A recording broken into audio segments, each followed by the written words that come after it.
बिस्मिल्लाहिर्रहमानिर्रहीम। अस्सलामुअलैकुम व्यूअर, मैं हूँ सोहेल अहमद। उम्मीद है कि आप सब खैर से होंगे।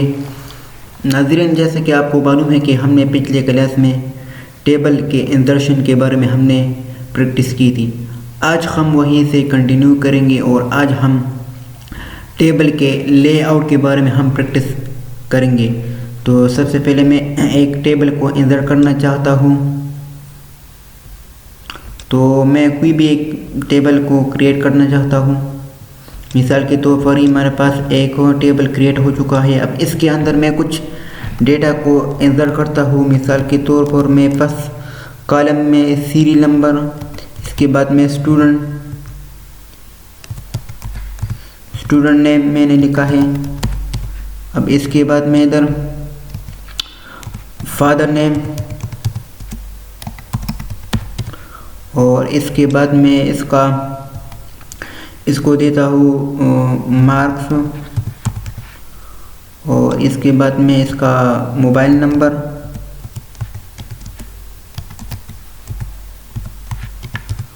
और आखिर में एड्रेस। तो एक सिंपल सी हमारे पास एक टेबल है। तो आप कोई भी टेबल भी इंसर्ट कर सकते हैं अपनी मर्ज़ी के मुताबिक। तो मैं इसको कुछ इंक्रीज़ करना चाहता हूँ। अभी इसके बाद मैं इसके अंदर कुछ डेटा इंसर्ट करता हूँ। मिसाल के तौर पर सीरियल नंबर, स्टूडेंट नंबर 1 मेरे पास हमजा है और इसके फादर नेम मेरे पास अहमद अली है और इसने हासिल की है 450 मार्क्स और मोबाइल नंबर इसका है 031396415544 और एड्रेस इसका है पेशावर।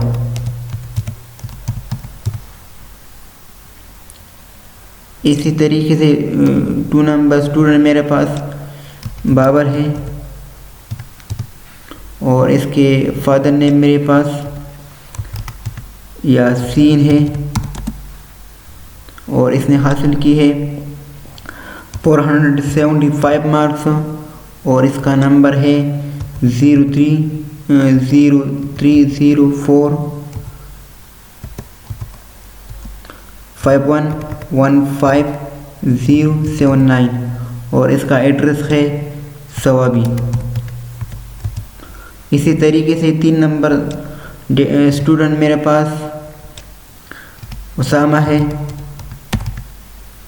और इसके फादर नेम मेरे पास राहील है और इसका मार्क्स मेरे पास 475 और इसका मोबाइल नंबर 0305515456 और इसका एड्रेस इस्लामाबाद है।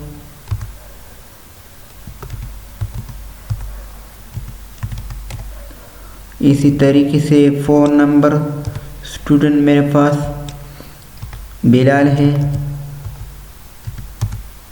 और इसका फादर नेम मोहम्मद है।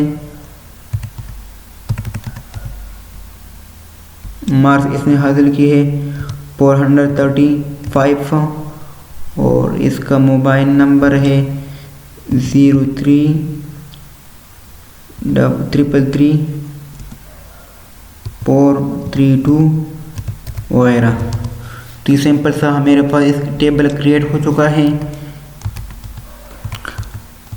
अब इसके बाद में जैसे इस पर डबल क्लिक करता हूँ तो मेरे पास 2 किस्म की मज़ीद टेब बन जाता है। तो मैं लेआउट पर क्लिक करता हूँ तो जैसे ही मैंने इस पर क्लिक किया है तो मेरे पास मुख्तलिफ़ किस्म की और आइकन बनना शुरू होता है। तो सबसे पहले जो मेरे पास इम्पॉर्टेंट है वो है अलाइनमेंट का। तो मैं इसको कुछ इंक्रीज़ करना चाहता हूँ।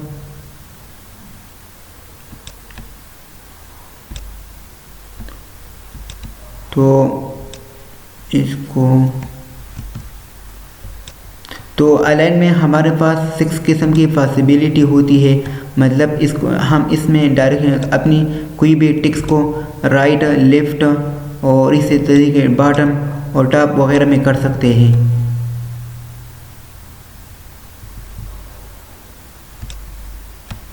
तो मिसाल के तौर पर ये मेरे पास बाय डिफ़ॉल्ट वो टॉप पर भी है और लेफ़्ट की जानिब है। तो मैं चाहता हूँ कि ये मेरे पास सेंटर पर आ जाए, तो मैं इस पर क्लिक करता हूँ और यह हमारे पास सेंटर में 3 किस्म की पॉसिबिलिटी है। एक है टॉप सेंटर, दूसरा है सेंटर और तीसरा मेरे पास है बॉटम सेंटर।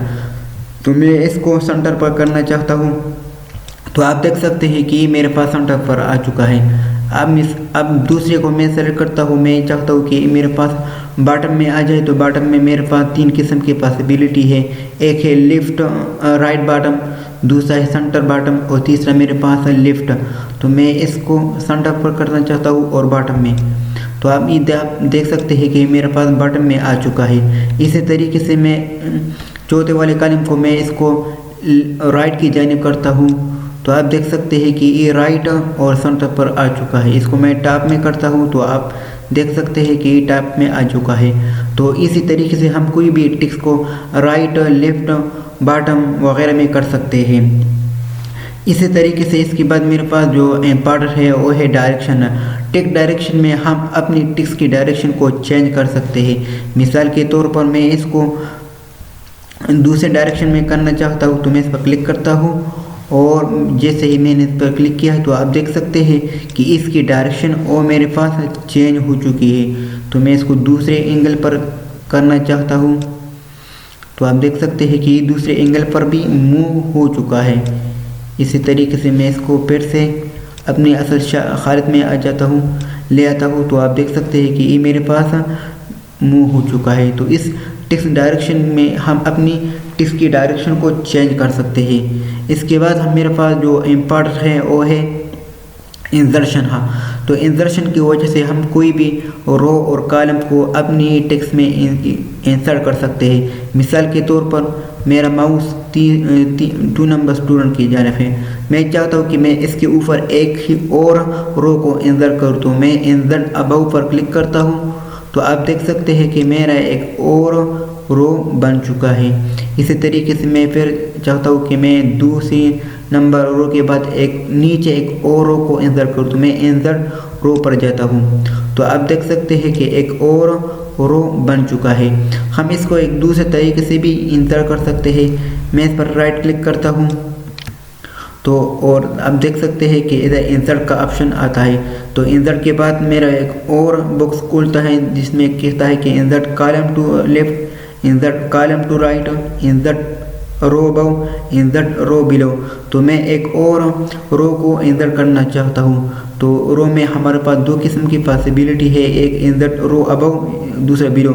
मैं बिलो में करना चाहता हूँ तो मैं इस पर क्लिक करता हूँ तो आप देख सकते हैं कि इसके नीचे एक और रो बन चुका है। इसी तरीके से हम इसको एक और तरीके से भी इंसर्ट करना चाहते हैं। तो मैं मोस्ट लेफ्ट की जानिब चला जाता हूँ तो आप देख सकते हैं कि मेरा इससे किसी भी सेल के कोने में एक प्लस का निशान आता है। तो मैं जैसे ही इस पर क्लिक करता हूँ तो वहाँ एक और रो बनना शुरू होता है। तो आप देख सकते हैं कि एक और रो बन चुका है। तो ये सिंपल सा तरीका था इंसर्ट रो का। हम इसी तरीके से हम इसको इंसर्ट कॉलम भी कर सकते हैं। मिसाल के तौर पर मैं फादर नेम और मार्क्स के दरमियान में एक और रो को इंसर्ट करना कॉलम को इंसर्ट करना चाहता हूँ। तो मेरे पास इधर एक ऑप्शन आता है इंसर्ट लेफ्ट। तो मैं इस पर क्लिक करता हूँ तो आप देख सकते हैं कि एक और कॉलम वो बनना शुरू होता है। इसी तरीके से हम मैं चाहता हूँ कि स्टूडेंट के बाद एक और कॉलम इंसर्ट हो जाए। तो मैं इंसर्ट राइट पर क्लिक करता हूँ तो आप देख सकते हैं कि एक और कॉलम बन चुका है। इसी तरीके से हम इसको एक और तरीके से इंसर्ट करते हैं। मिसाल के तौर पर मैं इस पर क्लिक करता हूँ और तो इनके बाद राइट क्लिक के बाद मैं इंसर्ट का ऑप्शन पर क्लिक चला जाता हूँ तो वह पूछता है कि आपने इंसर्ट कॉलम करना है या इंसर्ट रो। तो मैं इंसर्ट कॉलम को करना चाहता हूँ। तो फिर कॉलम में भी मेरे पास 2 किस्म की पॉसिबिलिटी है कि इंसर्ट कॉलम टू लेफ्ट और दूसरा है राइट। तो मैं राइट पर जाना चाहता हूँ तो आप देख सकते हैं कि मैंने राइट की जानिब एक और कॉलम क्रिएट किया है। तो ये सिंपल सा तरीका जिसमें हमने अपनी एक कॉलम को इंसर्ट करना सीखा है। अब इसके बाद हमारे पास डिलीट है, तो डिलीट की वजह से हम कोई भी रो और कॉलम को हम डिलीट कर सकते हैं। मिसाल के तौर पर मैं इस कॉलम को डिलीट करना चाहता हूँ, तो मैंने इसको सेलेक्ट किया है।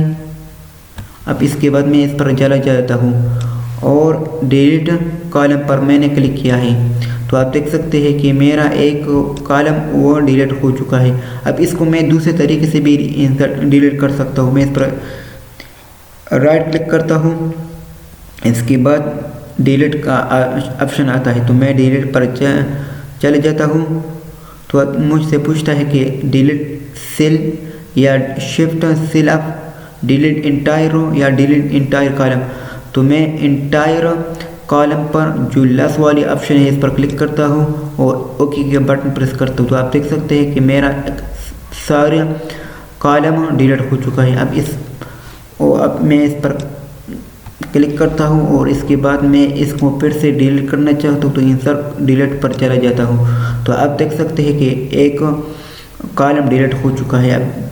अब मैं रो को डिलीट करना चाहता हूँ, तो मैं इस पर क्लिक करता हूँ और लास्ट वाली तीसरी वाली ऑप्शन डिलीट रो पर चले जाता हूँ। तो आप देख सकते हैं कि रो डिलीट हो चुका है। अब मैं इसको दूसरे तरीके से डिलीट करना चाहता हूँ। मैं इस पर क्लिक करता हूँ राइट और इधर मैं डिलीट सेल पर चले जाता हूँ। इसके बाद मैं इधर डिलीट एंटायर रो पर क्लिक करता हूँ और ओके के बटन प्रेस करता हूँ, तो मेरा एक रो डिलीट हो चुका है। तो ये सिंपल सा तरीका जिसमें हमने एक सेल और कॉलम और रो को डिलीट करना सीखा है। इसी तरीके से हम एक सेल भी डिलीट कर सकते हैं। मिसाल के तौर पर मैं इस फादर नेम वाली सेल को डिलीट करना चाहता हूँ, तो मैं इधर क्लिक करता हूँ और डिलीट सेल पर चले जाता हूँ। तो इसके बाद मैं shift cell left, shift cell up हूँ, तो हम इस सेल से ऊपर वाली सेल या नीचे वाली सेल डिलीट कर सकते हैं। तो मेरे पास मैं चाहता हूँ कि मैं सेल लेफ्ट डिलीट करूँ। तो आप देख सकते हैं कि एक सेल डिलीट हो चुका है और जो डेटा है वो मूव कर चुका है। तो ये था मेरे पास सेल का डिलीट करने का तरीका। अब मैं इसको फिर से वापस कर सकता हूँ, तो मैंने कंट्रोल दबाया। अब इसके बाद मेरा जो इम्पार्ट है वो है मर्ज का। तो मर्ज की वजह से हम कोई भी दो या दो से ज़्यादा सेल को एक ही सेल में कन्वर्ट कर सकते हैं। मिसाल के तौर पर मैंने 3 सेल को सेलेक्ट किया है। अब मैं चाहता हूँ कि ये मेरे पास एक बन जाए, तो मैं मर्ज सेल पर चले जाता हूँ। तो आप देख सकते हैं कि एक सेल में कन्वर्ट हो चुका है। आप एक एंटायर रो को भी मर्ज कर सकते हो या एक कॉलम को भी मर्ज कर सकते हो। मिसाल के तौर पर मैं इसको सेलेक्ट करता हूँ और मर्ज सेल पर चले जाता हूँ। तो आप देख सकते हैं कि ये एक सेल मेरे पास बन चुका है। अब इसके बाद मेरा जो इम्पॉर्टेंट है इस लेआउट में वो है स्प्लिट सेल। तो स्प्लिट सेल की वजह से आप कोई भी टेक्स्ट को वो स्प्लिट कर सकते हैं। मिसाल के तौर पर आप एक ही सेल को मल्टीपल सेल में कन्वर्ट कर सकते हैं। मिसाल के तौर पर मैं इस पर कर्सर यहाँ ले आता हूँ और यहाँ मैं इस पर स्प्लिट सेल पर क्लिक करता हूँ। तो ये मुझसे पूछता है कि आपने कितने कॉलम और कितने रो डालने हैं। तो मैं चाहता हूँ कि मेरा पास 10 कॉलम और 1 रो आ जाए। तो मैं इस पर क्लिक करता हूँ। तो आप देख सकते हैं कि इसको एक सेल 10 सेल में कन्वर्ट हो चुका है। आप एक सेल में मल्टीपल रो भी इंसर्ट कर सकते हैं। मिसाल के तौर पर मैं इसको फिर से मर्ज करता हूँ। अब मेरे पास ये फिर से मर्ज चुका है। अब मैं चाहता हूँ कि मैं यहाँ मल्टीपल रो को इंसर्ट करूँ। तो मैं चाहता हूँ कि मेरे पास 5 रो और 5 कॉलम आ जाए। तो मैंने 5 रो 5 कॉलम लेके और इंसर्ट किया है। तो आप देख सकते हैं कि ये मेरे पास स्प्लिट करने का तरीका था। अब इसके बाद जो सबसे इम्पोर्टेंट है वो है ऑटो फिट। तो ऑटो फिट की वजह से हम कोई भी साइज़ को अपनी टेस्ट के मुताबिक डाल सकते हैं। मिसाल के तौर पर मेरा ये लस वाली कॉलम जिसमें मेरे पास डेटा बहुत छोटा है और स्पेस मेरे पास ज़्यादा है, तो मैं इसको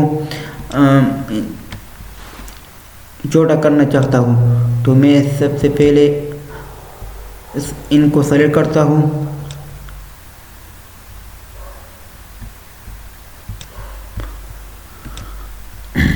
अब इसके बाद मैं यहाँ पर चला जाता हूँ, तो मैं इस पर क्लिक करता हूँ ऑटो फिट कंटेंट। तो आप देख सकते हैं कि मेरा इस सारा कॉलम अपनी टेक्स्ट के मुताबिक वो हो चुका है। अब इस तरीके से मैं इस दूसरे वाले को सेलेक्ट करता हूँ और इस पर चला जाता हूँ ऑटो फिट पर। तो इसकी मैं इसको फिर से करता हूँ।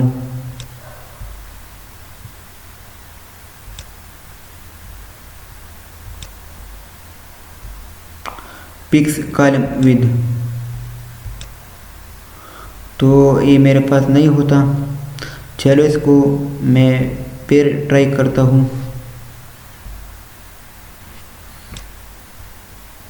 सबसे पहले मैं इस रो को डिलीट करना चाहता हूँ।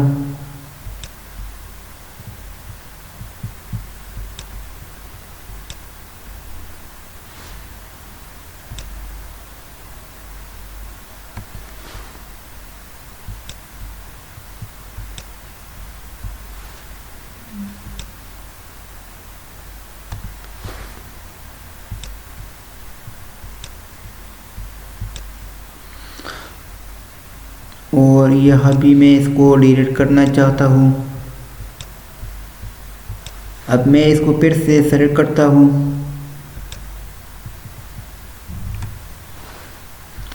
बल्कि मैं इसको सेलेक्ट नहीं करता, इसको मैं पूरा इस पर क्लिक करता हूँ।